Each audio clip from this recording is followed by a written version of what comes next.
किरपा दे सागर अतित पावन भगत वत्सल धन साहिब श्री गुरु ग्रंथ साहिब जी महाराज हजूर दी परम दया सदका आप जी पंथ दे महान पवित्र स्थान तखत सचखंड श्री हजूर श्री अबचल नगर साहिब विखे सच्चे पातशाह जी की पवित्र संगत विच सज करके अपने मिले हुए सवासां नूं सफलियां कर रहे हो। साध संगत जी, अज दीपमाला दा पुरब है। सब संगतां विच दीपमाला दा पुरब होण करके बहुत भारी उत्साह है। कल दे रोज तख्त साहिब जी दे इशनान दी सेवा हुई। सब संगतां ने बड़ी श्रद्धा भावना नाल सेवा विच हिस्से पाए। गुरु प्यारे खालसा जी, ये दीपमाला दा पुरब गुरु घर विच क्यों मनाया जांदा है? क्योंकि अजोके समय दे अंदर सोशल मीडिया द्वारा जां होर कई तरीकिਆਂ नाल सिखां नूं इन्हां पुरबां दे नालों तोड़न दा यतन कीता जा रिहा है कि दीपमाला नाल सिखां दा कोई संबंध नहीं। ये तां हिंदू मत है। फिर वो ये भी सिद्ध करते हैं कि गुरु हरगोबिंद साहिब जी जदों अमृतसर साहिब आए सी उदों दिवाली नहीं सीगी। एवें खिच तू के अखे जी दिवाली दे नाल जोड़िया गया है। गुरु प्यारी साध संगत जी, भाई कान सिंह जी नाभा महान कोश विच लिखते हैं, गुरु हरगोबिंद साहिब सच्चे पातशाह जी महाराज जदों ग्वालियर तो महाराज आए सीगे, कई दिन महाराज दिल्ली भी रुके। मंजिल दर मंजिल पैंडा करदे हजूर अमृतसर साहिब आए। जिस दिन महाराज अमृतसर साहिब प्रवेश कीते उस दिन दीपमाला दा पुरब सीगा ते ये रीत गुरसिखां दे अंदर ब्रह्म ज्ञानी बाबा बुढ़ा साहब ने तोरी है। बाबा बुढ़ा साहब जी ने दीवे जगा करके सतगुरां जी दे आउण दी खुशी दा प्रगटावा कीता सीगा ते सिखां विच ये मर्यादा तोरी सीगी। बाबा बुढ़ा साहिब जिन्हां दी बाबत हजूर ने कहा तुसी सिक्खी दा थंम हो। बाबा बुढ़ा सिक्खी दी हद तैथों ओले कदे ना होसा। ऐसे ब्रह्म ज्ञानी महापुरखा ने इस रीत नूं तोरिया। गुरु गोबिंद सिंह सच्चे पातशाह पंथवाली सतगुरु जी दे अपने कर कमलां नाल लिखे हुए हुक्मनामे साहिब जो सतगुरां दे दस्तखत होए ने, जिहदे विच महाराज संगत नूं आग्या कर रहे हैं कि साध संगत जी दसां नौहां दी किरत करनी, गुरु गुरु जपना, अमृत वेले उठ नितनेम करना, जदों दीपमाला दा पुरब आवे उदों गुरुद्वारे आ करके दर्शन करने। महाराज सच्चे पातशाह अपने वक्त विच बहुत वड्डा दीपमाला दा पुरब सतगुरु जी लाया करदे ते साध संगत जी जिस दियां बहुत सारियां इतिहासक गुमाइयां ने अज पुरब होण करके मैं वो आप जी दे समक्ष भेट करांगा। जो सनातनी मत विच उत्साह पूर्वक मनाया जाता है ਤੇ ਦੀਪਾਵਲੀ ਦਾ ਪੁਰਬ ਜਦੋਂ ਦੁਸ਼ਹਿਰੇ ਦਾ ਪੁਰਬ ਆਇਆ ਸੀਗਾ ਤੇ ਵਿਸ਼ੇਸ਼ ਕਰਕੇ ਉਸ ਸਮੇਂ ਸ੍ਰੀ ਰਾਮ ਚੰਦਰ ਜੀ ਦਾ ਬਨਵਾਸ ਹੋਣਾ, ਉਹਨਾਂ ਦਾ ਅਵਤਾਰ ਧਾਰਨਾ ਅਤੇ ਕਿਵੇਂ ਜੰਗਲਾਂ ਦੇ ਅੰਦਰ ਦੈਂਤਾਂ ਦਾ ਸੰਘਾਰ ਕਰਨਾ, ਕਿਉਂਕਿ ਜਿਨ੍ਹਾਂ ਥਾਵਾਂ ਤੇ ਉਹਨਾਂ ਦਾ ਜਾਣਾ ਨਿਯਤ ਹੋ ਚੁੱਕਾ ਸੀਗਾ। ਮਹਾਰਿਸ਼ੀ ਵਾਲਮੀਕ ਜੀ ਨੇ ਕਈ ਵਰੇ ਪਹਿਲਾਂ ਹੀ ਰਮਾਇਣ ਰਚ ਦਿੱਤੀ ਹੈ।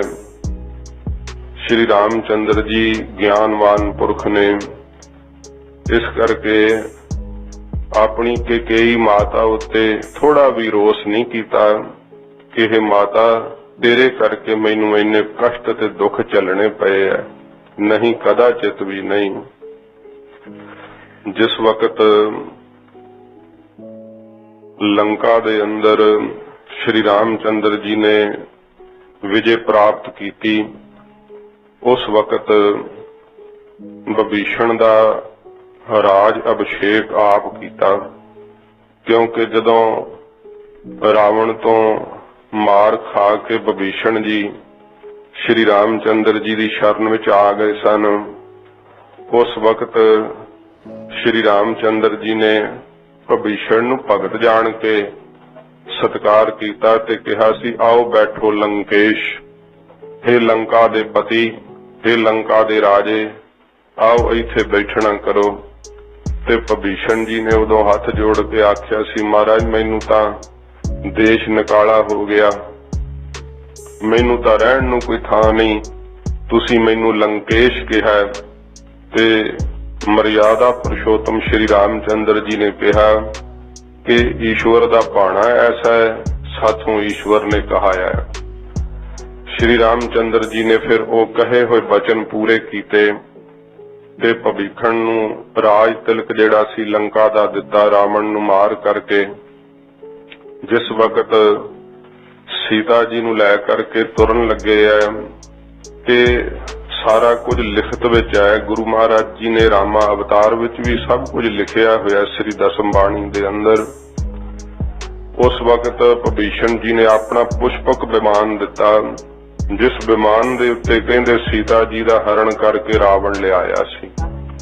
ਉਸੇ ਹੀ ਪੁਸ਼ਪਕ ਵਿਮਾਨ ਦੇ ਉੱਤੇ ਅਸਵਾਰ ਹੋ ਕਰਕੇ ਰਸਤੇ ਦੇ ਅੰਦਰ ਜਿਸ ਕਿਸੇ ਦੀ ਭਾਵਨਾ ਸੀ ਉਸ ਨੂੰ ਦਰਸ਼ਨ ਦਿੰਦੇ ਹੋਏ ਸ਼੍ਰੀ ਰਾਮ ਚੰਦਰ ਜੀ ਜਿਸ ਵਕਤ ਅਯੁੱਧਿਆ ਆਏ ਸੀ ਤਾਂ ਬਹੁਤ ਭਾਰੀ ਉਤਸ਼ਾਹ ਹੋਇਆ। ਅਯੁੱਧਿਆ ਪੁਰੀ ਦੇ ਅੰਦਰ ਦੀਪਮਾਲਾ ਕੀਤੀ ਗਈ। ਆਦਿ ਕਾਲ ਤੋਂ ਸਾਧ ਸੰਗਤ ਜੀ ਇਹ ਤਿਉਹਾਰ ਇਸ ਜੋ ਸਨਾਤਨੀ ਮਤ ਦੇ ਅੰਦਰ ਇਤਿਹਾਸ ਆਉਂਦਾ ਹੈ, ਇਸ ਨੂੰ ਮੁੱਖ ਰੱਖ ਕਰਕੇ ਮਨਾਇਆ ਜਾਂਦਾ ਹੈ। ਜਿਸ ਵਕਤ ਕਹਿੰਦੇ ਆ ਸ਼੍ਰੀ ਰਾਮ ਚੰਦਰ ਜੀ ਆਏ ਹੈ, ਪ੍ਰਵੇਸ਼ ਕੀਤੇ ਆ ਅਯੁੱਧਿਆ ਦੇ ਅੰਦਰ, ਦੇਸ਼ਾਂ ਵਿਦੇਸ਼ਾਂ ਦੇ ਰਾਜਿਆਂ ਨੇ ਆ ਕਰਕੇ ਮਾਣ ਸਤਿਕਾਰ ਕੀਤਾ, ਕਿਉਂਕਿ ਦਿਗਵਜਈ ਰਾਵਣ ਦੀ ਹੱਤਿਆ ਕੀਤੀ, ਰਾਵਣ ਨੂੰ ਨਾਸ਼ ਕੀਤਾ ਤੇ ਵੱਡਾ ਪ੍ਰਤਾਪ ਹੋਇਆ ਸ਼੍ਰੀ ਰਾਮ ਚੰਦਰ ਜੀ ਦਾ। ਤੋ ਇਤਿਹਾਸ ਤਾਂ ਬਹੁਤ ਲੰਮਾ ਹੈ। ਜਿਸ ਵਕਤ ਕਹਿੰਦੇ ਆ ਕਿ ਸਾਰੀਆਂ ਮਾਤਾਵਾਂ ਅੱਗੇ ਹੋ ਕਰਕੇ ਸ਼੍ਰੀ ਰਾਮ ਚੰਦਰ ਜੀ ਦੇ ਸਤਿਕਾਰ ਵਜੋਂ ਆਈਆਂ, ਸਭ ਤੋਂ ਪਹਿਲਾਂ ਆਪਣੀ ਮਾਤਾ ਕੁਸ਼ਲਿਆਂ ਦੇ ਚਰਨੀ ਜਾ ਕਰਕੇ ਲੱਗੇ ਸ਼੍ਰੀ ਰਾਮ ਚੰਦਰ ਜੀ। ਉਸ ਤੋਂ ਉਪਰੰਤ ਲక్ష్మణ ਜੀ ਦੇ ਮਾਤਾ ਜੀ ਦੇ ਚਰਨ ਸਪਰਸ਼ ਕੀਤੇ। ਫਿਰ ਜੋ ਭਰਤ ਜੀ ਹਨ, ਉਹਨਾਂ ਦੀ ਮਾਤਾ ਕੇਕਈ ਲਾਗੇ ਖਲੋਤੀ ਹੈ, ਜਿਸ ਦੇ ਮਨ ਵਿੱਚ ਬੜੀ ਸ਼ਰਮਿੰਦਗੀ ਹੈ ਕਿ ਮੇਰੇ ਕਾਰਨ ਕਰਕੇ, ਕਿਉਂਕਿ ਜਿਸ ਇੱਛਾ ਨੂੰ ਲੈ ਕਰਕੇ ਕੇਕਈ ਨੇ ਇਹ ਕਾਰਜ ਕੀਤਾ ਸੀ, ਭਰਤ ਜੀ ਜੋ ਪ੍ਰੇਮ ਦੀ ਮੂਰਤ ਅਖਵਾਏ, ਜੇ ਆਪਣੇ ਪੁੱਤਰ ਵਾਸਤੇ ਲਾਲਚ ਕਰਕੇ ਰਾਜ ਮੰਗਿਆ ਸੀਗਾ ਤੇ ਤਿਆਗ ਦਾ ਮੁਜੱਸਮਾ ਬਣ ਕੇ ਭਰਤ ਜੀ ਨੇ ਦਿਖਾਇਆ। ਜੰਗਲ ਵਿੱਚ ਜਾ ਕੇ ਪਿੱਛੇ ਸ਼੍ਰੀ ਰਾਮ ਚੰਦਰ ਜੀ ਦੇ ਪਹੁੰਚ ਕੀਤੀ ਕਿ ਮੈਂ ਰਾਜ ਨਹੀਂ ਕਰਨਾ, ਕਿਰਪਾ ਕਰਕੇ ਆਪ ਵਾਪਸ ਪਰਤੋ। ਪਰ ਸ਼੍ਰੀ ਰਾਮ ਚੰਦਰ ਜੀ ਨੇ ਕਿਹਾ ਸੀ ਅਸੀਂ ਹੁਣ ਵਾਪਸ ਨਹੀਂ ਪਰਤ ਸਕਦੇ ਤੇ 14 ਸਾਲ ਦਾ ਬਨਵਾਸ ਕੱਟ ਕੇ ਹੀ ਵਾਪਸ ਆਵਾਂਗੇ। ਫਿਰ ਭਰਤ ਜੀ ਨੇ ਕਿਹਾ ਸੀ ਕਿ ਆਪ ਕਿਰਪਾ ਕਰਕੇ ਆਪਣੀਆਂ ਚਰਨ ਪਾਦੁਕਾਂ ਹੀ ਮੈਨੂੰ ਬਖਸ਼ ਦਿਓ, मैं उस अयोध्या के राज सिंघासन के उत्ते नहीं बैठांगा, केवल प्रबंध करांगा।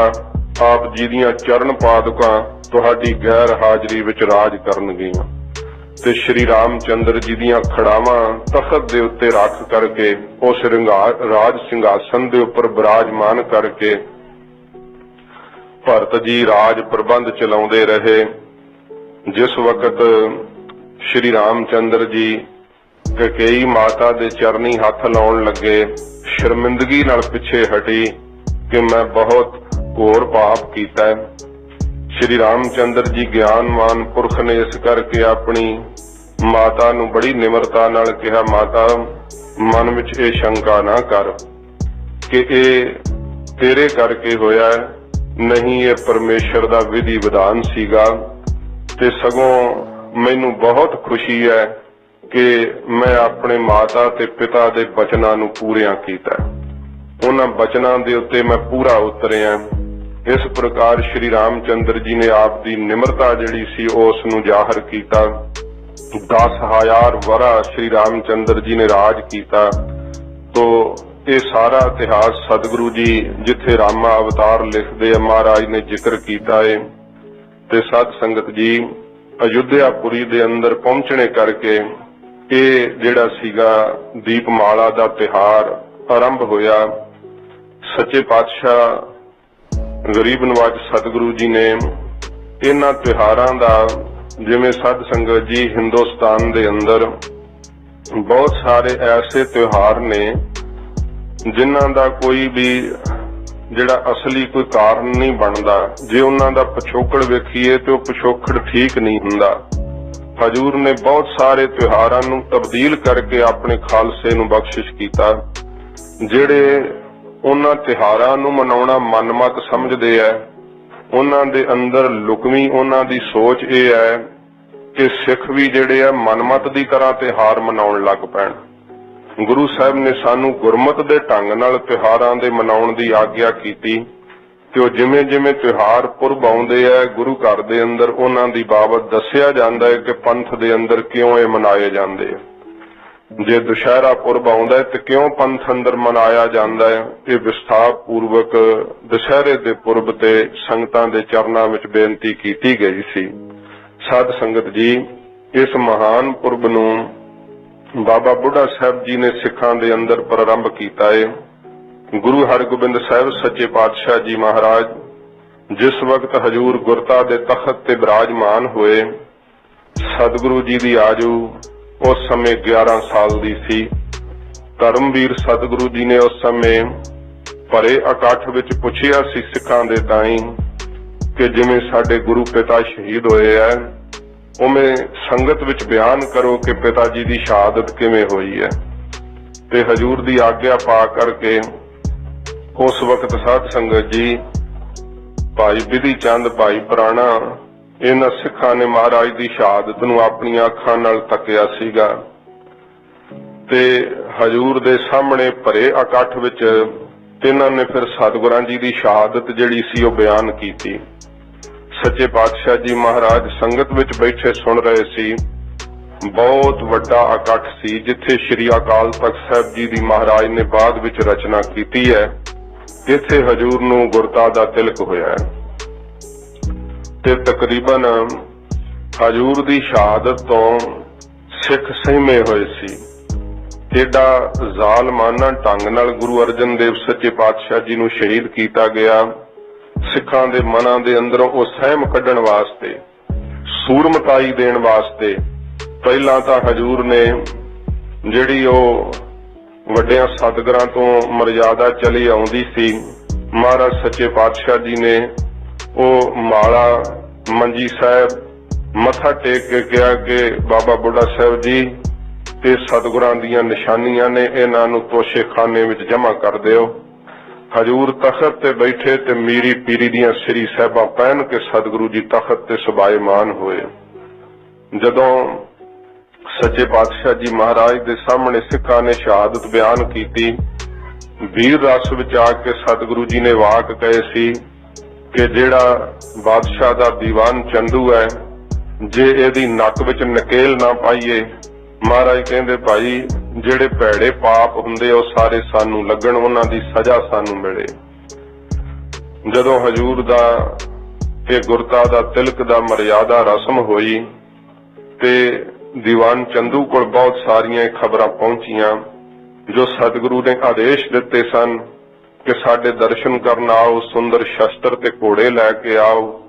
ਮਾਤਾ ਜੀ ਕੋਲ ਮਸੰਦਾ ਨੇ ਜਾ ਕੇ ਬੇਨਤੀ ਕੀਤੀ ਕਿ ਆਪ ਦੇ ਸਾਹਿਬਜ਼ਾਦੇ ਨੇ ਇਹ ਬਚਨ ਕਹੇ ਹੈ, ਐਡਾ ਦੀਵਾਨ ਚੰਦੂ ਅੱਜ ਦੇ ਰਾਸ਼ਟਰਪਤੀ ਨਾਲੋਂ 10 ਗੁਣਾ ਵੱਧ ਤਾਕਤ ਰੱਖਣ ਵਾਲਾ, ਕਿਉਂਕਿ ਉਸ ਸਮੇਂ ਅਫਗਾਨਿਸਤਾਨ ਵੀ ਹਿੰਦੁਸਤਾਨ ਦੀਆਂ ਹੱਦਾਂ ਦੇ ਅੰਦਰ ਹੁੰਦਾ ਸੀ, ਏਡਾ ਵਿਸ਼ਾਲ ਸੀ ਹਿੰਦੁਸਤਾਨ।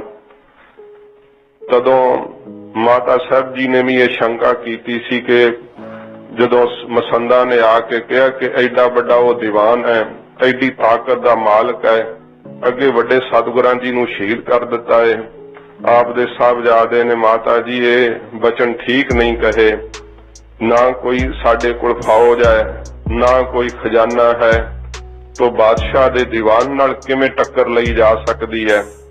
माता साहब जी ने जदों हजूर जिस दिन गुरता ते बैठे है, महाराज शाम नूं घर आए है, माता जी ने ते समय मसंदा दीआं कईयां होईयां गल्लां दा जिक्र कीता। साहबजादा जी आप दे पिता जी शहीद हो गए है, तुहानूं इहो जे बचन जिहड़े सी अजे नहीं सी करने चाहीदे। गुरु हरगोबिंद साहब सच्चे पातशाह जी महाराज ने माता जी दे बचन सुन के कहा सी, माता जी ये मसंद कमजोर दिल वाले ने, गुरु नानक साहब कृपा करनगे, वेखो किस तरह काया बदलेगी, बड़ी वड्डी फौज भी महाराज देणगे, सच्चे पातशाह सब खजाने बख्शिश करनगे, जो असीं बचन कहा उस पापी दी नक विच नकेल जरूर पावांगे। गुरु साहब दे प्रताप पूर्वक के बचन सुन के माता जी गंभीर रहे, क्योंकि गुरु घर दी ये मर्यादा है, जदों सतगुरु जी तख्त ते विराजमान हुंदे है उदों जिथे महाराज दे माता जी लगदे है, सत संगत जी ऐ जे सिख सतगुरु दा बचन नहीं माता जी मोड़िया करदे सी। जो गुरु साहब कहंदे सी महाराज दे हुक्म विच सब नूं सीस झुकाउणा पैंदा सी। गरीब नवाज सच्चे पातशाह जी महाराज दी बाबत चंदू नूं खबरां मिल रहीआं सी ते चंदू नूं कदों ये गल्लां चंगियां लगदियां सी कि गुरु महाराज सच्चे पातशाह जी दी ताकत वधे। गुरु साहब जी दी बाबत पता चल रहा सी कि उन्हां ने एक तख्त रचिया जिहदा नाम अकाल दा तख्त रखिया। हजूर दे कोल बड़े बड़े नौजवान भर्ती हो रहे है, बड़ी शस्त्रधारी फौज एकत्र हुंदी जा रही है। चंदू नूं आप दा डर पै गया सी, उहनूं अपनी मौत दिस रही सी। जहांगीर दे कंन भरने शुरू कर दिते। बहुत सारियां जिथे गुरु अर्जन साहब जी महाराज दे खिलाफ साजिशां रचियां सीगियां। सत संगत जी राजनीतिक लोग अज भी उन्हां दी हालत ओहो जी है। चंदू ने पंजाब दे हालात आप खराब कराए। वेखो एडी उहदी हुकूमत है ते पंजाब दे अंदर चोरियां डाके जो उपद्रव ते वारदातां होणियां उन्हां सारियां दा जिहड़ा इल्जाम गुरु साहब दे सिर मड़ के बादशाह दी कचहरी विच दसना। गुरु अर्जन साहब दे खिलाफ भी इहे जे षड्यंत्र रचे सीगे। जिहड़ा वजीर खान सीगा, जे जहांगीर ने उस दी सलाह लैनी ते इक्को एक वजीर खान सी जिसने आखना बादशाह ये गुरु नानक दी गद्दी है, जिहड़ा इहदे उत्ते हर हथ उठावेगा उहदा सर्वनाश हो जाएगा। इस गद्दी दे अगे हथ जोड़न वाला ही बच सकदा है। इउं वजीर खान ने फिर कह के टाल देना। अखीर चंदू ने सभा सारी खरीद लई सी, किसे नूं अपने बल करके दबाया सी, किसे नूं पैसे दे के खरीद लिया सी। वजीर इहदे हक विच बोलण लग पए सन। जदों सब कचहरी ने कहा कि गुरु हरगोबिंद साहब महाराज ने उह तख्त रच लिया, बगावत खड़ी कर देणगे, ओह इस तरह दीआं गल्लां करदे आ। जहांगीर ने तिस समय गुरु साहब जी नूं दिल्ली बनाउण वास्ते जिहड़ा सी ना सारे वजीरां दी राय जिहड़ी ओह मन लई ते वजीर खान नूं पुछिया। वजीर खान ने कहा बादशाह गुरु साहब नूं तुसीं इहदीए भेज के कहोगे कि बादशाह दा हुक्म है, फिर तां नहीं गुरु साहब जी आउण लगे। असा वजीर खान नूं कहंदा है कि तू आप फिर कोई यतन कर तो गुरु साहब दिल्ली आउण। ते वजीर खान ही ਬੇਨਤੀ ਰੂਪ ਪਰਵਾਨਾ ਬਾਦਸ਼ਾਹ ਵੱਲੋਂ ਲੈ ਕਰਕੇ ਅੰਮ੍ਰਿਤਸਰ ਸਾਹਿਬ ਆਇਆ। ਜਦੋਂ ਵਜ਼ੀਰ ਖਾਨ ਇੱਥੇ ਆਇਆ ਅੰਮ੍ਰਿਤਸਰ ਸਾਹਿਬ, ਹਜੂਰ ਤਖਤ ਤੇ ਸਜੇ ਹੋਏ ਭਾਰੀ ਦੀਵਾਨ ਲੱਗਾ ਹੋਇਆ, ਬੜੀ ਸ਼ਰਧਾ ਨਾਲ ਆ ਕੇ ਮੱਥਾ ਟੇਕਿਆ। ਇਸ ਦੇ ਅੰਦਰ ਬੜੀ ਸਿੱਖੀ ਦੀ ਭਾਵਨਾ ਸੀ ਵਜ਼ੀਰ ਖਾਨ ਦੇ। ਸਤਿਗੁਰੂ ਪਾਤਸ਼ਾਹ ਜੀ ਮਹਾਰਾਜ ਨੇ ਯੋਗ ਉਤਾਰਾ ਕਰਵਾਇਆ, ਬਹੁਤ ਸਤਿਕਾਰ ਦਿੱਤਾ। ਗਰੀਬ ਨਵਾਜ ਸਤਿਗੁਰੂ ਜੀ ਦੇ ਚਰਨਾਂ ਵਿੱਚ ਬੇਨਤੀ ਕੀਤੀ। ਮਹਾਰਾਜ ਜਹਾਂਗੀਰ ਬਾਦਸ਼ਾਹ ਨੇ ਆਪ ਦੇ ਚਰਨਾਂ ਵਿੱਚ ਸਿਮਰਨ ਬੇਨਤੀ ਘੱਲੀ ਹੈ ਕਿ ਆਪ ਜੇ ਦਿੱਲੀ ਚਰਨ ਪਾਓ ਮਹਾਰਾਜ ਮੇਰਾ ਬੜਾ ਭਲਾ ਹੋਵੇਗਾ। ਸਤਿਗੁਰੂ ਮਹਾਰਾਜ ਦੇ ਹਜੂਰ ਉਹ ਲਿਆਂਦਾ ਹੋਇਆ ਪੱਤਰ ਜਿਹੜਾ ਸੀ ਪੜ੍ਹਿਆ ਗਿਆ। ਮਹਾਰਾਜ ਜੀ ਨੇ ਕਿਹਾ ਸੀ ਸਿੱਖਾਂ ਨਾਲ ਵਿਚਾਰ ਕਰਕੇ ਦੱਸਾਂਗੇ। ਜਦੋਂ ਉਹ ਦੀਵਾਨ ਮੁਲਤਵੀ ਹੋਇਆ, ਸਤਿਗੁਰੂ ਜੀ ਦੇ ਗ੍ਰਹਿ ਵਿਖੇ ਮੁਖੀ ਸਿੱਖਾਂ ਨੂੰ ਸੱਦਿਆ ਗਿਆ ਮਹਾਰਾਜ ਜੀ ਦੇ ਆਦੇਸ਼ ਮੁਤਾਬਕ, ਜਿਸ ਵਿੱਚ ਖੁਦ ਮਾਤਾ ਗੰਗਾ ਜੀ ਵੀ ਬੈਠੇ ਸੀਗੇ।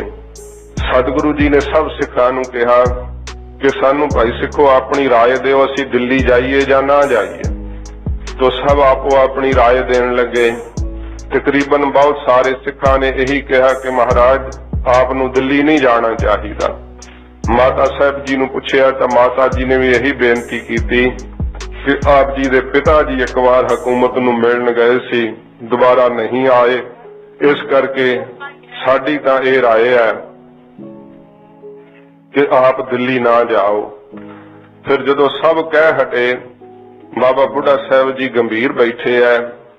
हजूर ने कहा बाबा बुढ़ा साहब जी आप जी दा की मत है, तुसी दसो तुहाडी की राय है।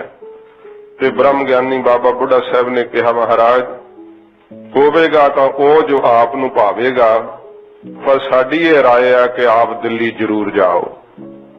जदों इस प्रकार बाबा बुढ़ा साहब ने बचन कहे ते सब ने कहा कि बाबा बुढ़ा साहब तुसी ये की कह रहे हो, ये ठीक नहीं है।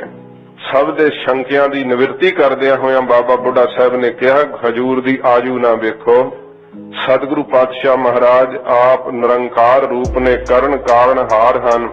गुरु अर्जन साहब महाराज दे शहीद होने विच बड़े कारण सी, सतगुरु जी ने यह भाणा आप वरताया। गरीब नवाज ने सच्चे पातशाह जी महाराज दा कोई बाल नहीं विंगा कर सकदा जे हजूर आप ना चाहण तां। इह सतगुरु जी दी मौज है। साडी ये राय है, बेनती है कि सतगुरु जी दिल्ली जाण। जदों महाराज दिल्ली जाणगे हजूर दा प्रताप होर वधेगा कि जो देश दे लोग है वो सतगुरु जी दे प्रताप नू जान सकणगे। हजूर ने बाबा बुढ़ा साहब जी दे बचन सुन के कहा असीं दिल्ली जरूर जावांगे। वजीर खान नू सतगुरु पातशाह जी महाराज ने कह दिता कि बादशाह नू कहो असीं दिल्ली आवांगे। चंदू मन विच सोचदा सी कि जदों एक बार दिल्ली आ जाणगे फिर अपनी मन मर्जी करांगा ते इत्थे सतगुरु दा बहुता नरादर करावांगा। जिन्ने ये हिंदुस्तान दे लोग ने इन्हां दे मनां विच हजूर दा सत्कार जिहड़ा रहेगा नहीं। जिहड़े लोग इन्हां नूं मत्था टेकदे आ, क्योंकि राजनीतिक लोग जिहड़े हुंदे आ ना दूसरे दा सत्कार नहीं वेख सकदे हुंदे ते उन्होंने घटाउण वास्ते फिर यतन करदे। नाले तंदू तां वैरी है महाराज सच्चे पातशाह दा बणिया होया, गुरु घर नूं नीवां दिखाउणा चाहुंदा है। गुरु हरगोबिंद साहब सच्चे पातशाह जी महाराज मंजिल दर मंजिल चलदे हुए सतगुरु पातशाह महाराज दिल्ली आए है, बाहर वार डेरा कीता है। सतगुरु जी दा जदों उतारा होया ते महाराज सच्चे पातशाह जी ने तिस समय अपने वल्लों कड़ा प्रसाद की देग जिहड़ी सी ना सौगात वजों भेजी। इतिहास विच लिखिया है कि जहांगीर उदों इशनान करके हटिया सी जदों उहदे सेवक ने दस्सिया कि गुरु साहब वल्लों प्रसाद आया। जदों महाराज सच्चे पातशाह जी दा भेजिया होया कड़ा प्रसाद इशनान कर हटिया सी, दोवां हत्थां विच लै के छकिया, उहनूं असीम जिहा आनंद प्राप्त होया। कहंदे जिन्हां दे प्रसाद विच इन्ना मजा आ रहा उन्हां दे दर्शनां विच की सुख होऊगा। गुरु साहब नूं बेनती करो कि वो जल्दी मैनूं दर्शन देण। सतगुरु जी ने आदेश घल्लिया कि असीं कल नूं आवांगे। जदों अगली वड्डी सवेर होई, दीवान दा भोग पिया, गुरु हरगोबिंद साहब सच्चे पातशाह घोड़े ते सवार होए। अगे अगे नगारा ते निशान चल रहा सी, पिछे पिछे घोड़ सवार सिख सूरमे चल रहे सन। जदों हजूर दी ਅਸਵਾਰੀ ਦਿੱਲੀ ਦੇ ਅੰਦਰ ਪ੍ਰਵੇਸ਼ ਹੋਈ। ਲੋਕ ਅਟਾਰੀਆਂ ਤੇ ਚੜ ਕੇ ਵੇਖਣ ਲੱਗੇ। ਦਿੱਲੀ ਦਾ ਆਵਾਮ ਇਕੱਠਾ ਹੋ ਗਿਆ। ਉਹਨਾਂ ਨੂੰ ਇਉਂ ਪ੍ਰਤੀਤ ਹੋ ਰਿਹਾ ਸੀ ਕਿ ਜਹਾਂਗੀਰ ਬਾਦਸ਼ਾਹ ਦੀ ਵੀ ਇਹੋ ਜੀ ਸੋਭਾ ਨਹੀਂ, ਇਹ ਕਿਹੜੇ ਦੇਸ਼ ਦੇ ਰਾਜੇ ਮਹਾਰਾਜੇ ਆਏ ਆ। ਸਤਿਗੁਰੂ ਜੀ ਦਾ ਪ੍ਰਤਾਪ ਵੇਖ ਕਰਕੇ, ਮੁੱਖ ਮੰਡਲ ਤੇ ਨੂਰ ਵੇਖ ਕੇ ਆਪ ਮੁਹਾਰੇ ਸਭ ਦੇ ਸੀਸ ਝੁਕਦੇ ਜਾ ਰਹੇ ਸਨ ਤੇ ਹਰ ਕੋਈ ਪੁੱਛ ਰਿਹਾ ਸੀ ਇਹ ਕੌਣ ਨੇ। ਤੇ ਫਿਰ ਦਿੱਲੀ ਦੇ ਸਿੱਖ ਸੀਨਾ ਚੌੜਾ ਕਰਕੇ ਬੜੇ ਮਾਣ ਨਾਲ ਕਹਿੰਦੇ ਸਨ ਇਹ ਗੁਰੂ ਨਾਨਕ ਸਾਹਿਬ ਦੀ ਗੱਦੀ ਦੇ ਮਾਲਕ, ਧਰਮਵੀਰ ਸਤਿਗੁਰੂ ਮੀਰੀ ਪੀਰੀ ਦੇ ਮਾਲਕ ਗੁਰੂ ਹਰਗੋਬਿੰਦ ਸਾਹਿਬ ਜੀ ਹਨ। ਇਹ ਸਤਿਗੁਰੂ ਦੀ ਅਸਵਾਰੀ ਜਾ ਰਹੀ ਹੈ। ਬੜੇ ਦਿੱਲੀ ਦੇ ਰਹਿਣ ਵਾਲੇ ਮੁਸਲਮਾਨ ਸਤਿਗੁਰੂ ਦੀ ਸੋਭਾ ਵੇਖ ਕੇ ਹੈਰਾਨ ਹੋ ਰਹੇ ਸੀ। ਅੰਦਰ ਤੱਕ ਮਹਾਰਾਜ ਸੱਚੇ ਪਾਤਸ਼ਾਹ ਦਾ ਮੁੱਖ ਦਵਾਰ ਤੱਕ ਘੋੜਾ ਗਿਆ। ਹਾਜ਼ੂਰ ਜਦੋਂ ਉਤਰਿਆ, ਜਹਾਂਗੀਰ ਨੂੰ ਪਤਾ ਲੱਗਾ ਕਿ ਸਤਿਗੁਰੂ ਦੀ ਅਸਵਾਰੀ ਆ ਰਹੀ ਹੈ। ਸਤਿਕਾਰ ਵਾਸਤੇ ਆਪਣੇ ਉਸ ਕਿਲੇ ਤੋਂ ਬਾਹਰ ਆਇਆ। ਮਹਾਰਾਜ